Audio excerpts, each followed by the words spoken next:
ne considère pas la sédation palliative comme une forme d'euthanasie active.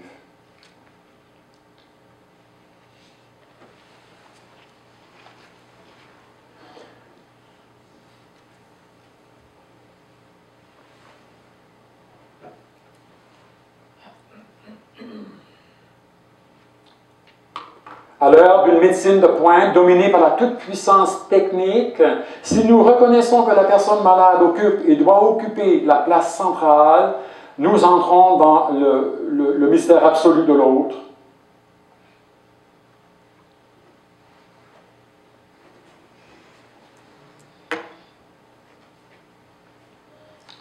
Elle se tourne vers le médecin et lui dit « Je veux mourir, aidez-moi à partir ». Régent avait pris soin de préparer son testament biologique, qui n'a pas de force de loi, mais qui est dans le dossier qui est tenu par l'équipe médicale, qui précise ses volontés. Incapable de parler et d'écrire, son fils remet alors l'enveloppe au médecin traitant. Aucun acharnement thérapeutique, aucun gavage, ni soluté, aucune réanimation cardiaque. De plus, si par l'expression de son visage ou autrement, il exprime une douleur insupportable, il souhaite recevoir, papa nous l'a dit, dans l'histoire ici, papa l'a dit, il souhaite recevoir les antalgiques appropriés, même si ceux-ci devaient raccourcir sa vie. Les enfants angoissés demandent au médecin traitant de soulager la douleur de leur moment. Elle est en phase terminale. Les antalgiques n'arrivent plus à soulager une souffrance qui submerge leur mère. La famille est la porte-parole d'une maman incapable de prendre la parole. Son médecin est impuissant devant la situation.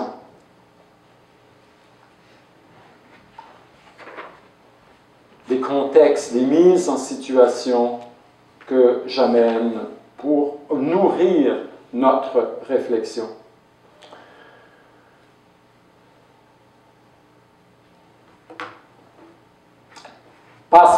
Blaise Pascal dira, seul on meurt. On meurt seul parce que seul le mourant, toujours un être vivant, entre de tout son être dans le mystère de sa mort. Une amie, Pauline, a accompagné son mari jusqu'au dernier souffle. Elle y aura 5 ans, il y a 5 ans, lundi, qui m'a quitté. Là. Il était atteint d'une maladie dégénérative, une paralysie totale. Il avait fait son testament de vie chez son avocat. J'ai pris soin de lui à la maison. J'ai soigné mon mari pendant 5 ans. Le médecin m'a demandé ce que mon mari souhaitait. Je lui ai remis le document juridique. Ce qui a été le plus difficile pour moi, c'est de dire oui, on arrête tout. Encore aujourd'hui, quand j'en parle, tout remonte en moi. C'est ce que mon mari voulait, aucun acharnement thérapeutique. Selon le médecin, il aurait pu vivre quelques jours de plus. Mais pourquoi lui infliger d'autres souffrances inutiles? Il avait assez souffert. Et cette étudiante qui était la mienne, cette dame me dit, j'ai prêté mes mots à mon mari, c'est ce que nous avions pensé ensemble, qui me donne une grande satisfaction aujourd'hui. Mais on n'oublie pas. On ne peut pas guérir de cela. Il y a 5 ans de cela, dit-elle. Comment tourner la page? Mon mari fait partie de ma vie. Personne ne peut comprendre la souffrance d'une autre personne. Et moi, en causant, je lui disais, vous savez, on essaie d'être à l'écoute, on dit, bon, vous savez, le deuil, pour moi, ma définition du deuil, c'est se rappeler et en parler. Se rappeler, se souvenir, parler de celui que l'on a aimé, ravivre sa présence au cœur. Elle est toujours présente au cœur du chapitre de notre livre. Le professeur Scherer, qui est venu en Acadie, qui a fondé Jalmalv au Nouveau-Brunswick, ici.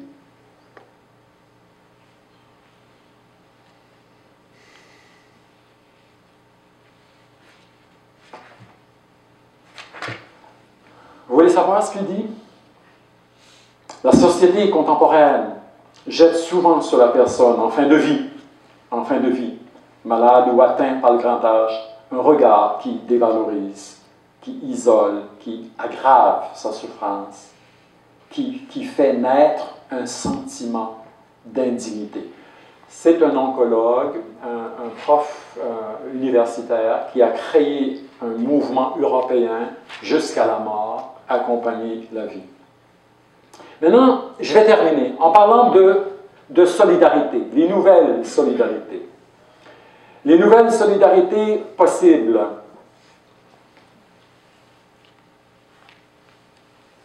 Toute personne avec qui je suis, être de relation, toute personne avec qui je marche, parce qu'elle est autre, parce qu'elle m'accompagne, au sens latin, nous altère.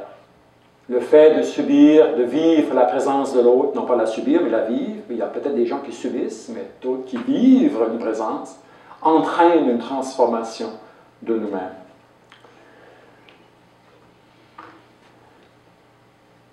Je vais citer Carl Rogers, et il est, selon moi, le maître incontesté de l'accompagnement.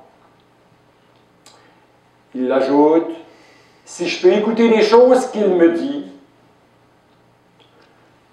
si je peux comprendre comment elles lui apparaissent, si je peux percevoir la signification personnelle qu'elles ont pour lui, si je peux ressentir l'exacte nuance d'émotion qui les accompagne, alors je libérerai de puissantes forces de changement.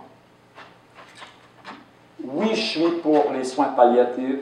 Oui, je suis pour le soin relationnel, parce qu'elle est capable de faire jaillir, à mon sens, des capacités latentes, pas mesurables, pas visibles, chez la personne en fin de vie. Intéressant ici, en terminant, je trouve ça tellement amusant.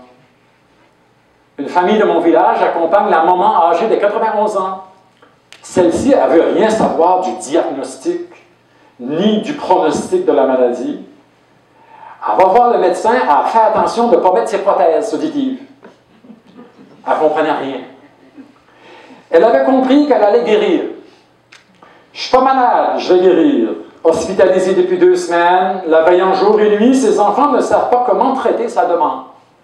Je veux venir chez nous, qu'elle dit. Le médecin de famille vient de dire aux enfants que leur mère est en phase terminale. Une de ses filles demande et dit, « Maman, pourquoi tu veux venir à la maison? » « Je voudrais dormir sur le sofa, dit-elle. Voilà sa demande éclair. Les enfants entendent le souhait de la maman. Le matin de sa mort, là, elle est très malade, elle n'a pas eu le temps de revenir dormir sur le sofa. Elle dit, je crois que je suis bien malade, là.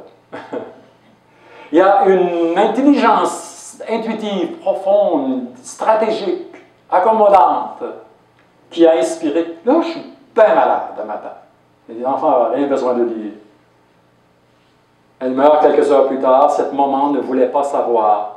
Le médecin disait qu'elle partirait avec l'idée qu'elle n'est pas malade. Quelque chose en elle, dans le mystère profond de son être, n'était pas malade. Du moins, elle ne l'avait pas conscientisé. Voilà, intéressant. Et donc, ça m'amène à dire ce que Freud avait dit un jour, et ça avait mis en lumière que le conscient et l'inconscient, il y a un clivage, comme dans la représentation. Lorsque le patient entend dire qu'il n'y a plus d'espoir, que rien ne peut le guérir, il prend conscience qu'il va vers la fin de sa vie, c'est-à-dire sa mort. Or, une autre instance, en lui appelée l'inconscient, ne veut pas reconnaître cette mort à venir. L'inconscient ne peut pas. On n'a pas l'objet de représentation de ce que je n'ai pas vécu dans l'expérience. Je ne sais pas ma mort. Je n'ai aucune idée. Je puis avoir lu les plus grands livres, avoir atteint des niveaux de sagesse et être. Je ne sais pas le comportement que j'aurai à l'horizontale ou assis dans mon fauteuil, je ne sais pas, ou debout, je ne sais pas. La seule chose dont on ose penser, est-ce que je serai le sujet de mon histoire? Est-ce que on ne me volera pas ma mort par une médication? Je souhaiterais qu'on soulage ma douleur, et s'il y a une douleur et il y a une médication, je devrais habituellement rester, cognitivement parlant, avec une conscience. Mais là, on tombe dans des dédales où ça peut aller loin. Revenons ici. Ce lieu de l'inconscient refuse de mourir. Donc, le docteur Alrix parle de ce sectionnement au fond de l'être, cette part de vie psychique qui refuse de mourir et qui révèle l'infinitude, un sentiment d'éternité qu'on sent qu'on porte en soi. C'est là. Alors, pourquoi il y a des patients en fin de vie qui demandent d'une façon claire d'en finir, de ne pas vouloir aller jusqu'au bout? L'angoisse est-elle la source d'une demande?